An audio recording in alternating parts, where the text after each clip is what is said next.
Mwiroreri wa Mount Kenya TV gwenda gukunyita ugeni o ringi hamari twajitagwo Verogetiha na muthenya wa umuthi twi mwena uyu wa Nairobi haha hetagwo Jivanji haria hakoragwo na bunge la mwananchi na nitukoretwo na opportunity ya gukorana na memba umwe wa bunge la mwananchi etagwo Kaberengo na niturikitie kumuria ciuria igiri iria egucokia after video ino ni mukwigwa kiria acokia kiuria kia mbere tumuritie ni hihi areciria atia maundu maya ma empowerment maria Deputy President Kithure Kindiki arathie na mbere na gwika thini wa counties different na o ringi nitwamuria kiuria kia corruption na haha niho athite na mbere na gutariria maundu ma barabara iria cirakwo agatariria uria president wa mbere akombire mbeca na uyu witu wetagwo William Samoei Ruto na ni tuguthikiriria nigetha tugi comment how they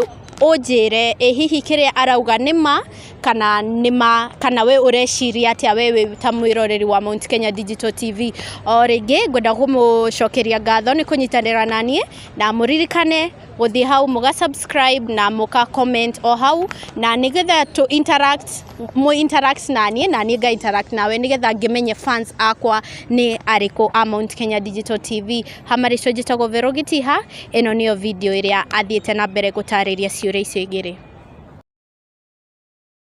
Empowerment. Empowerment is a total scam. Hizi vitu mnaona serikali inafanya at empowerment. Kindiki anazunguka kijaza watu kwa tents empowerment.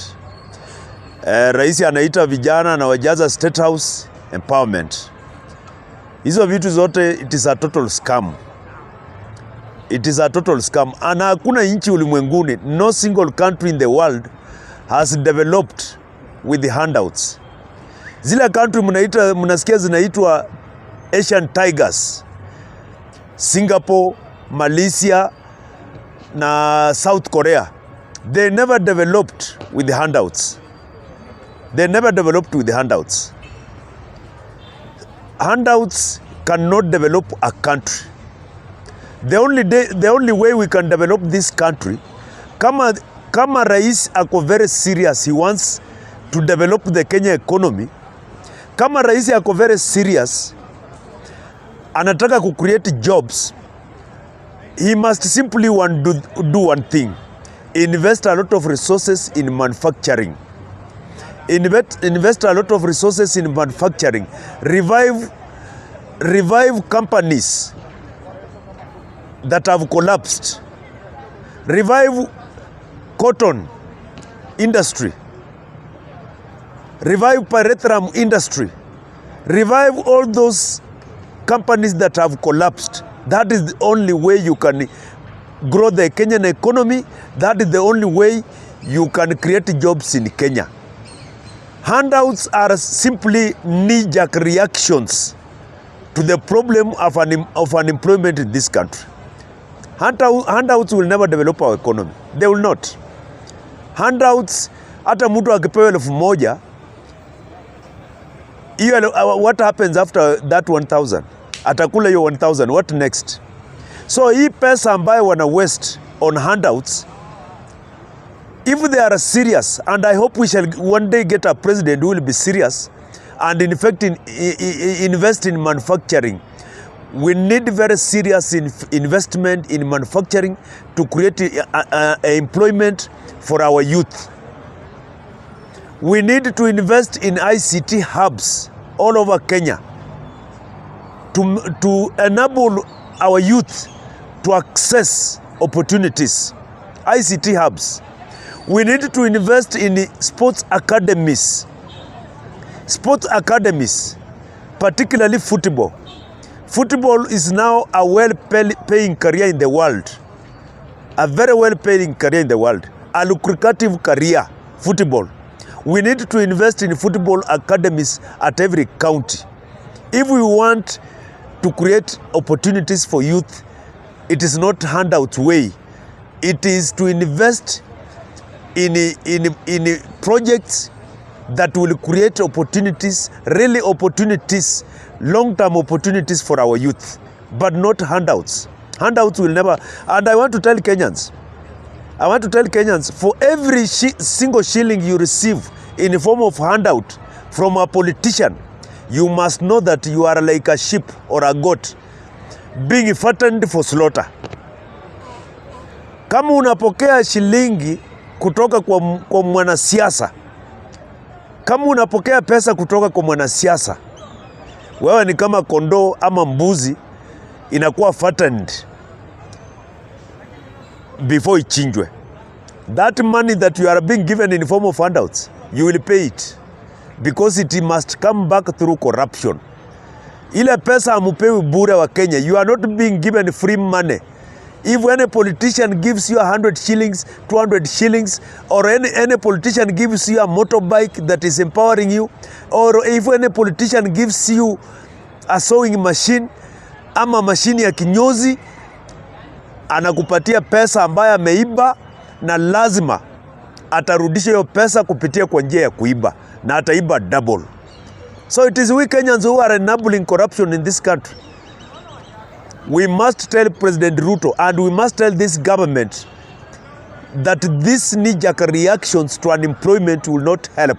Let the government invest in manufacturing, because we cannot create jobs when companies are closing in Kenya and moving to neighboring countries, because the environment of doing business in Kenya is toxic, and other companies are scaling down. They are struggling, they are scaling down.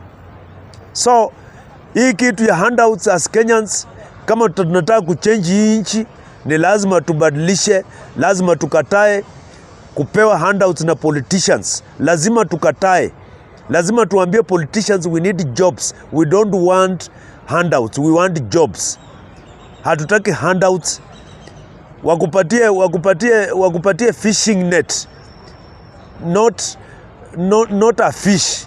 We must not be given fish. We must be given fishing nets. And fishing nets are creating job opportunities for our youth. Na corruption katika hii nchi iko mingi sana. Corruption in this country is at unprecedented levels. Unprecedented levels. Corruption is too high. You can see e-Citizen, you can see NTSA and various other departments of the government. There is very rampant corruption going on. You can see barabara inatoka Nairobi iende Mau Summit mpaka Nakuru. Barabara ya 175 kilometers itatugharimu 175 billion, which means 1 billion per kilometer. Which kind of road is that? We are building a road from Nairobi through Mau Summit to Nakuru using 175 billion, 1 billion per kilometer. That is outright corruption, and that is why madeni zinaendelea kuongezeka. President Ruto aliahidi atatoa Kenya kwa madeni, badala ya kutoa Kenya kwa madeni anaongeza madeni zaidi, kwa sababu Mwai Kibaki in 2 years, comparing Mwai Kibaki first 2 years, Uhuru Muigai Kenyatta first 2 years, President Ruto first 2 years. In 2 years, Mwai Kibaki borrowed 240 billion. In 2 years. In 2 years, Uhuru Muigai Kenyatta borrowed 1.2 trillion. 1.2 trillion. In 2 years, Ruto has borrowed 2.3 trillion. 2.3 trillion. So he's the president who has borrowed the highest under 2 years. Comparing the previous presidents in 2 years and comparing President Ruto in 2 years. So what I'm saying, that corruption in this country is too high, and all the resources, our revenue goes into private pockets. All the money we borrow from outside end up in private pockets, because you can see the government, Parliament amended the Public Finance Management Act. Parliament amended the Public Finance Management Act in order to allow the government to open offshore accounts